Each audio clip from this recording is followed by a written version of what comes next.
माता गांधारी ने क्यों दिया भगवान श्री कृष्ण जी को श्राप? आखिर समुद्र में क्यों डूबी द्वारिका? इससे पहले कि वीडियो में आगे बढ़ें, चैनल को सब्सक्राइब करें और वीडियो को लाइक करना ना भूलें।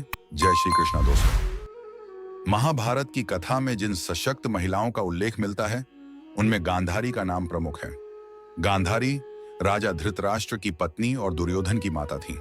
भगवान श्री कृष्ण गांधारी का बहुत सम्मान करते थे, लेकिन फिर भी गांधारी ने श्री कृष्ण को श्राप दे दिया था।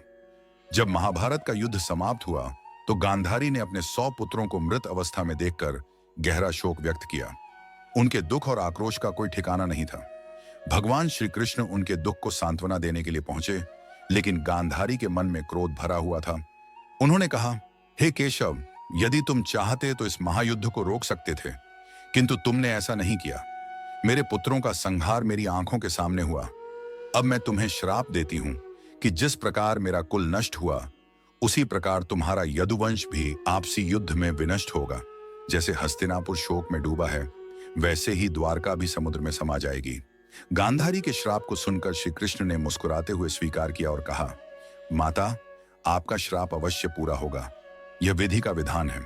महाभारत युद्ध के 36 वर्षों बाद गांधारी के श्राप के प्रभाव से द्वारका में अनहोनी घटनाएं घटित होने लगीं। एक दिन कुछ ऋषि द्वारका आए, जिनमें दुर्वासा, नारद, विश्वामित्र और वशिष्ठ शामिल थे।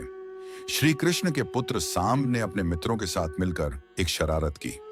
उन्होंने सांब को एक स्त्री का वेश धारण कराकर पेट में एक लोहे का टुकड़ा बांध दिया और ऋषियों से पूछा, महाराज, कृपया बताएं कि इस स्त्री को पुत्र होगा या पुत्री?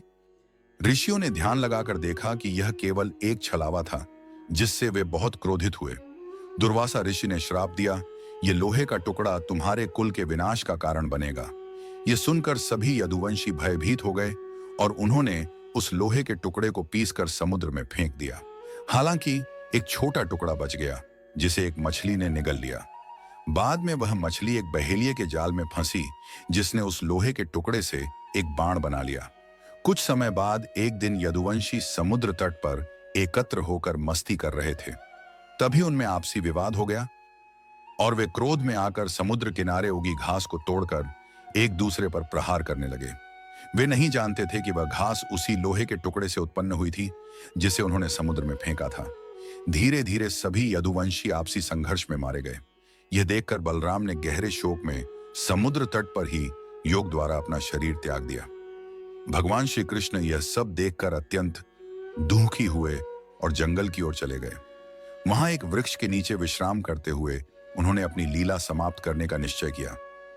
तभी वही बहेलिया, जिसने लोहे के टुकड़े से बना तीर अपने धनुष पर चढ़ाया था, कृष्ण के पैरों को हिरण समझकर उन पर तीर चला दिया। तीर लगते ही भगवान श्री कृष्ण ने अपने धाम जाने का संकेत दिया। उन्होंने अपने सारथी दारुक को बुलाकर कहा, द्वारका जाकर सभी को सूचित करो कि अब यह नगरी समुद्र में समाने वाली है। सभी लोग इसे छोड़ दें। फिर उन्होंने अर्जुन को संदेश भेजा कि वे हस्तिनापुर जाकर माता गांधारी को सूचित करें कि उनका श्राप पूर्ण हो चुका है। इस प्रकार भगवान श्री कृष्ण की लीला पूर्ण हुई और गांधारी का श्राप भी सत्य सिद्ध हुआ। द्वारका समुद्र में समा गई और यदुवंश का अंत हो गया।